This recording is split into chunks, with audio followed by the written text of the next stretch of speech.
How does a $499 cruise vacation end up costing you $3,000 by the time you step off the ship?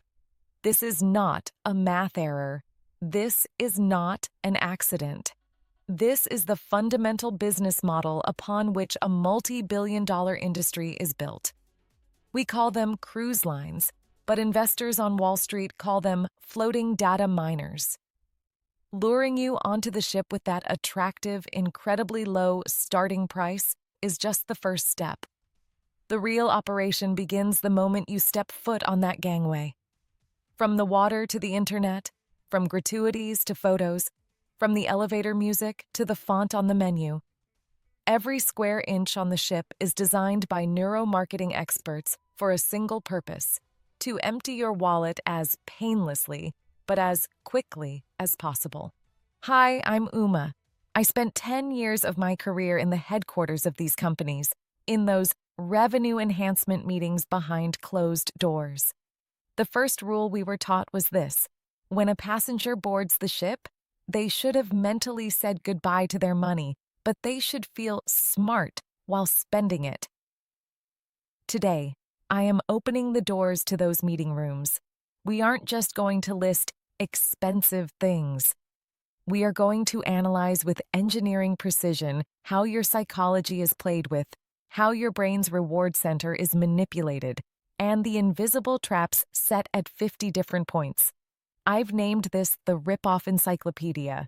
And if you don't watch this video to the end, you will never understand the reason for the extra thousands of dollars you will pay on your next vacation. If you are ready, reset the calculator.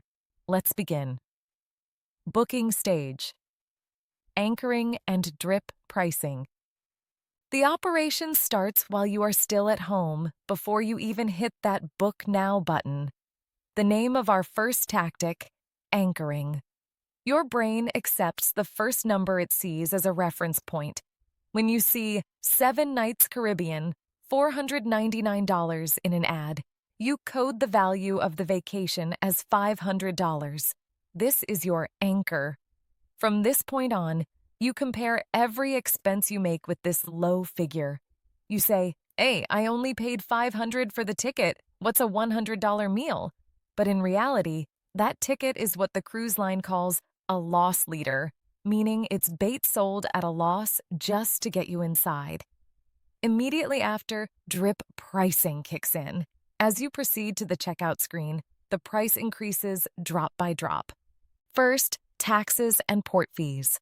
This item used to be reasonable, but if you are going to Hawaii or Europe in 2026, watch out. With Hawaii's new tourist taxes and Europe's green emission fees, this part can climb up to 40% of the ticket price. Instead of including these costs in the main price, companies save them for the very end to keep you in the sales funnel. At the point where you have your credit card in hand, it is unlikely you will back out saying, "Oh well, I already filled out the forms." And of course, the upgrade bid. You bought your ticket, you are excited. 30 days before boarding, emails start dropping into your inbox. Royal Up or Upgrade Advantage. The company makes you play a game. Bid for a better cabin. This is the first step of casino psychology. They make you imagine something you don't have, a balcony room or suite. You say, "Maybe I'll win for $150, and place a bid. This system is a method for the cruise line to maximize occupancy and revenue by selling unsold luxury rooms under the guise of an opportunity to people who normally wouldn't pay that money. If you win, you are happy, but you have actually exceeded your budget. Boarding, first contact, and the endowment effect. You passed through the terminal, stepped onto the ship. We call this the golden hour. The moment you are most vulnerable, most excited, and most prone to saying, "I'm on vacation, forget it." First trap, the photographer ambush. Photographers with massive lenses block your path on the gangway. There is a plastic ship's wheel backdrop behind you. They shout, "Just one photo, no obligation." This is the foot in the door technique. You take the photo because you don't want to refuse in the excitement of the moment. So, when everyone has a 4K camera in their pocket, why do cruise lines still use photographers? Because they don't sell photos, they sell the endowment effect. At dinner, they hand you that photo printed out inside a nice frame, physically in your hand. When you hold something, you feel like you own it, and it becomes psychologically difficult to give it back. You pay $25 for that low-quality print because your heart won't let you throw your own smiling face in the trash. Immediately after comes the welcome aboard drink. The moment you step on the ship, waiters appear with trays in hand. Colorful, umbrella-topped, great-looking cocktails. Bon voyage! Many novice cruisers think this is a treat like in a luxury hotel. They take the glass saying, "What a kind welcome!" But the moment you take that glass, the waiter extends a device in his other hand.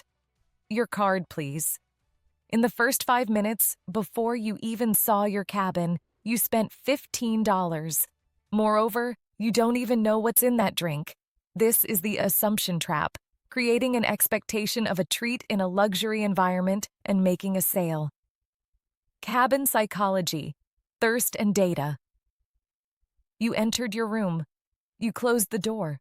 You said, "Oh, finally I'm alone. They can't sell me anything here." You are wrong. Your cabin is not just a place designed for you to sleep. Your room is coded as a passive revenue center in ship architecture. What do you see on the table? Usually, a stylish 1-liter bottle of water, Evian or similar, sits there. 2 glasses next to it. This looks like a welcome gift. The reciprocity principle in human psychology kicks in. You open the water and drink it. However, on the last day, you see a charge of $6 to $8 for that water on your bill. The truth is, ship tap water is perfectly clean, filtered, and free. But by putting that bottle there, the company plants the subconscious message, tap water is not drinkable. This is the safe one. That bottle doesn't sell water, it sells fear. And did you notice something missing? Paper. Under the name of sustainability, cruise lines removed the paper daily planners left in rooms. Now everything is on the mobile app. Is this a great example of environmentalism? Maybe. But the main reason is digital tracking. A paper newsletter cannot send you notifications, but the app does. Your phone vibrates while you are at the pool. Bingo starts in 10 minutes. Come now, discount on cards. The app tracks where you are, what you eat, which activities you look at. It offers you personalized upsell offers. By removing paper, they broke down the last barrier between you and them. They are in your pocket now. Dining. Menu engineering and scarcity. It's evening. You went to the main dining room. This is the free restaurant, right? Technically, yes, but the menu is designed like a minefield to steer you toward paid options. We call this menu engineering. Our first tactic, the anchor dish. You open the menu. Right next to the free meals, you see an option boxed in, written in a very stylish font. Premium Surf and Turf, $39.99, or Tomahawk Steak. Why is this on a free menu? So that no one buys it. I'm not joking. The main purpose of that dish being there isn't to be sold. It is to make the other paid options on the menu, for example, a $15 cocktail or $5 extras, look cheap. When you see the $40 meat, other expenses look small to your eye. Second tactic, skimpflation, reducing quality. The main dining room menu used to have a fixed classic section every night: shrimp cocktail, steak, onion soup. In 2026, this section is quietly disappearing or options are being reduced. Companies are reducing the protein weight in free meals and increasing the sides. When your stomach isn't full or you aren't satisfied with the meal, your brain signals scarcity. The solution? The steakhouse or Italian restaurant right across the hall with a $50 per person cover charge. Strategically lowering the quality of free food is the most guaranteed way to fill paid restaurants. And the most controversial innovation of 2026, the second entree penalty. On companies like Norwegian Cruise Line, NCL, and Carnival, if you want a second main course in the main dining room, for example, the portion was small and you weren't full, a $5 fee is now added to your account. They call this preventing food waste. If the goal was to prevent waste, They would make portions satisfying. The goal is to get you used to paying to be full. Drink package math, the break-even lie. Speaking of dining, we must touch upon the biggest cash cow of cruise lines, drink packages. Package prices range from $80 to $120 per day. The company makes you think, I'm on vacation, I don't want to sign for every drink, I don't want to think about the price. Let me have peace of mind. This is called mental accounting. You want to pay up front and forget the pain. But let's do the math. To make this money back, break-even point, you need to drink an average of 6 to 8 alcoholic drinks per day. Every day, you pay this money even when you are on land on port days and not on the ship. According to companies' internal data, 60% of passengers who buy the package cannot get their money's worth in their stomachs, meaning they would pay less if they bought them individually. The company counts the money for those 3 cocktails you couldn't drink as profit. And a big warning for 2026. Watch out if you are going to NCL's private island, Great Stirrup Cay.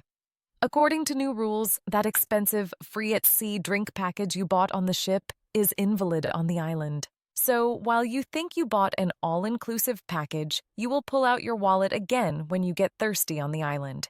This mathematically lowers the value of the package even further. So far, we just boarded the ship, settled into our room, and ate a meal. And already our invisible expenses have reached hundreds of dollars. But you haven't seen the worst yet, because we haven't entered the heart of the ship, that lit-up, windowless, and clockless place, the casino. And we haven't talked about how expensive that free champagne at the art auction actually ends up being. In the next section, I will explain how cruise lines turn you into a spending machine that has lost its sense of time, and how that innocent raffle form at the SPA is a sales trap. The casino, where time and space bend. You ate your dinner, your stomach is partially full. You want to go to the theater to watch the show, but the ship architects have another plan for you. Pay attention. The path to the theater coincidentally passes right through the middle of the casino. We call this forced flow. If you look at ship plans, you will see that the casino is usually placed on the busiest thoroughfare of the ship, between the atrium and the main entertainment venues. You have to pass through it. This is the exposure effect. Hearing the sound, the lights of those machines, and the scream of someone winning, however rare, triggers dopamine in your brain. You enter just to pass through, but 20 minutes later you find yourself in front of a machine. Here, the second tactic kicks in. Temporal distortion. You will never find 2 things in a cruise casino. A window, you cannot see outside, a clock. This is a classic tactic taken from Las Vegas, but it is more effective at sea. Is it night or day? What time is it? They don't want you to know. By destroying your perception of time, they make you believe the lie, I'll just play for 10 minutes. Third and most dangerous tactic, the monopoly money effect. Cash is, mostly, not accepted on the ship. You scan your room card. When you don't physically hand over cash, the psychological pain of paying decreases. Scanning the card feels like it's free. Worse, when you win at slot machines, they don't give you cash. They give you a paper ticket. To turn that ticket into cash, you have to stand in line at the cashier. This is called friction cost. Most people say, let me just play this ticket at the machine next to me, instead of standing in that line. The house always wins because the house is designed not to let you out of that room. Shopping and the port expert lie. You left the casino. You want to get some fresh air. But in the corridors, port shopping guide brochures greet you. And every day on stage, an energetic shopping expert tells you which stores you should go to. Here is one of the industry's biggest secrets. That expert is not your friend. They are a sales representative.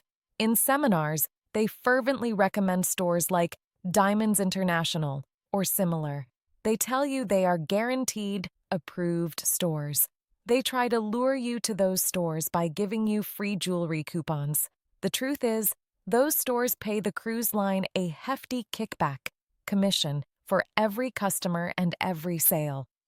The store the expert recommends is not the best or cheapest one. It's the one paying the most commission to the cruise line.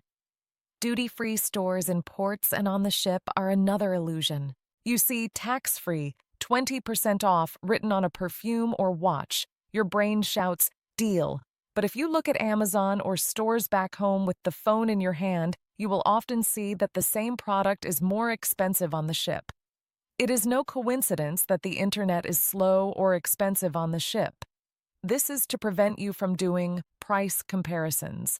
Also, basic needs like simple medicine, sunscreen, or toothpaste are sold in ship stores at 3 times their normal price because you have no other option in the middle of the sea. This is called a captive market. Art auction, the free champagne. Trap. Walking down the hall, you receive an elegant invitation. Art auction, free champagne and art gift. Sounds very elite, right? I'll drink free champagne and look at Picasso's. This is one of the biggest rip-off operations on the ship. The tactic is reciprocity. They serve you that cheap, sparkling wine. It's not even champagne. They gift you an art print. You feel indebted. When the auction starts, those works are described as museum quality, carrying incredible investment value. Astronomical figures called appraised value are thrown around. The reality? Most of those paintings are not originals. They are Giclée prints printed in a factory with brush strokes added to give them texture. For that painting you bought for $500 in the excitement of the auction, you also pay exorbitant shipping fees and a buyer's premium, around 15%, to have it sent to your home. In the end, what you get is a fancy version of a poster you could find online for $50. Spa and Beauty Center. Emotional manipulation. You want to relax. You go to the spa. The trap here starts with the raffle form. On embarkation day, you join a spa tour and fill out a raffle form. What health issues do you have? What would you like to change about your skin? This form is an intelligence file for the spa therapist. Your massage starts. It's wonderful. Just at that moment when you are fully relaxed and vulnerable, the therapist starts talking. You have a lot of toxins built up in your body. I can feel it. Your skin is very dry. Wrinkles will deepen in 5 years. This is the fear-mongering tactic. The solution? Of course, the $150 detox oil or Elemis cream they sell. Half of the massage time is spent trying to sell you products. And when the massage ends, an automatic 18 to 20% gratuity is already added to the bill. You leave the room you entered to relax feeling old, toxic, and poor. Medical center, the cost of being sick at sea. And our last stop, the place no one wants to go, the medical center. You got seasick or caught a simple cold. You want to see a doctor. The shock here is insurance invalidity. Ship doctors usually do not accept your land-based insurance. You have to pay for everything out of pocket. A simple consultation starts at $150 to $200. You pay hundreds of dollars for simple stomach medicine or seasickness pills.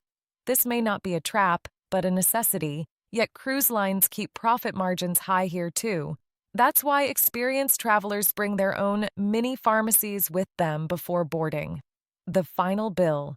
Shock. Here is the end of the journey. On the last night, that final bill slides under your door or arrives on your app.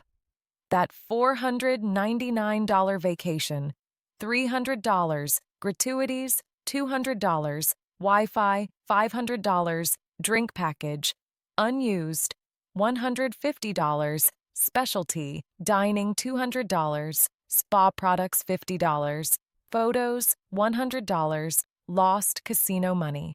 Total, over $2,000. And this doesn't include flight tickets and port expenses. Are cruise lines evil? No, they are just very smart merchants. They have built a perfect system to turn your psychology, weaknesses, and vacation excitement into money. But now you know the secrets. On your next cruise vacation, don't fall for the anchor price. Calculate the real cost. Smile at the photographer, but don't open your wallet. Only drink the free champagne at the art auction. And instead of listening to that port shopping expert, do your own research. Information is the biggest saving. I'm Uma, and I'm here so you don't drop your wallet into the sea. Subscribe to my channel and start vacationing safely. Also, don't forget to write which city you live in. Happy travels and smart spending.